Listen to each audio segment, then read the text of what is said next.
ناظرین، اب نیوز کے ساتھ میں ہوں علیزہ قریشی۔ خبر شامل کرتے ہیں میرپور خاص سے رپورٹر شہزاد خان صابری کی رپورٹ کے مطابق اسلامک کونسل برائے بین الاقوامی انسانی حقوق ICIH کے مرکزی چیئرمین سید احمد رشید ایڈوکیٹ نے اب خواتین کے عالمی دن کے موقع پر اپنے بیان میں کہا کہ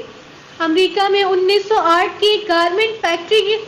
ہزاروں خواتین نے کم تنخواہوں، کام کے اوقات اور صنفی امتیاز کے خلاف احتجاجی مظاہرہ کیا۔ اس مظاہرے کے دوران احتجاج میں شریک خواتین پر پولیس کی جانب سے لاٹھی چارج اور پتھر برسائے گئے۔ اس سانحے کی مذمت کے طور پر 28 فروری 1909 کو سوشل پارٹی آف امریکہ کی جانب سے ایک قرارداد منظور کی گئی، جس کے بعد امریکہ میں پہلی مرتبہ 28 فروری کو خواتین کا دن منایا گیا۔ دوسری جانب 19 مارچ کو آسٹریلیا، ڈنمارک، سوئٹزرلینڈ اور جرمنی میں خواتین کا عالمی دن منایا گیا۔ اس دن لاکھوں خواتین نے ملازمتوں میں عورتوں کی شمولیت، ووٹ دینے کا حق، کم اجرت اور صنفی امتیاز برتے جانے کے خلاف ریلی نکالی، ریلیوں میں شرکت کی۔ 1911 میں کو تاریخ میں پہلی مرتبہ 8 مارچ کو عالمی یوم خواتین منانے کی مشترکہ طور پر ابتدا ہوئی اور 2 سال بعد 1913 میں خواتین کے عالمی دن کے لیے 8 مارچ کی تاریخ مخصوص کر دی گئی۔ الحمدللہ ہم خوش نصیب ہیں کہ ہم پاکستان جیسی جنت میں پیدا ہوئے جہاں خواتین کو بہت سے حقوق حاصل ہیں۔ ہمارے ملک کے وزیر اعظم، صدر، speaker, governor, assistant bank F 16 جہاز کے پائلٹ بھی دی گئی اور ہم اس ملک میں اپنا خاص مقام رکھتے ہیں۔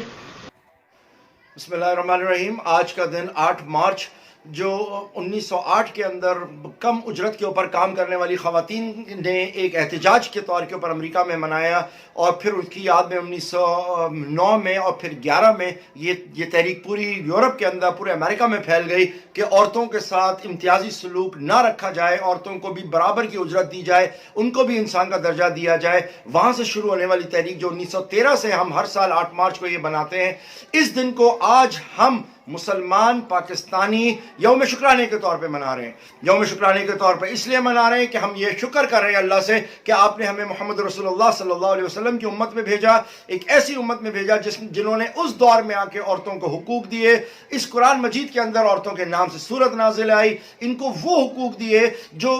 جس کا تصور بھی ممکن نہیں تھا اور نہ آج کے دور میں بھی ممکن ہے۔ وہ حقوق جو دیے اس کے اوپر ہم آج یوم شکرانہ منا رہے ہیں۔ ہم آج کے دور کے اندر ہم محسوس کریں تو اسلام نے عورتوں کو ماں کا، بہن کا، بیٹی کا، بیوی کا جو اعلیٰ درجہ دیا ہے، اس کی مثال کہیں نہیں ملتی ہے۔ اور یہ ساری وہ چیزیں ہیں کہ جس سے یہ محسوس ہوتا ہے کہ عورتوں کی جو عزت اور قدر اسلام نے دی ہے وہ اس سے پہلے بھی کبھی نہیں تھی اور نہ وہ اس کے بعد کبھی ہوئی ہے۔ یہاں تک کہ موجودہ معاشرے میں بھی 100 سال پیچھے جائیں تو وہ عورتوں اپنے حقوق کے لیے باہر نکلی تھیں۔ انہی ساری چیزوں کو مد نظر رکھتے ہوئے اگر ہم پاکستان کو دیکھتے ہیں تو الحمدللہ پاکستان ایک اسلامی نظریے پہ چونکہ بنا تھا، قرارداد مقاصد کے اوپر چونکہ بنا تھا، تو ہم نے بھی پاکستان کے اندر عورتوں کو بے شمار حقوق دیے ہیں۔ اور پاکستان کے اندر سب سے زیادہ اطمینان میں اگر کوئی کمیونٹی رہتی ہے، کچھ لوگ رہتے ہیں، تو وہ یہ عورتیں رہتی ہیں۔ اس ملک کے اندر عورت وزیر اعظم رہ چکی ہے، اس ملک میں صدر رہ چکی ہے، اس ملک میں اسپیکر رہ چکی ہے، GDP پائلٹس F-16 اڑانے والی رہ چکی ہیں، اسٹیٹ بینک کی گورنر آپ کی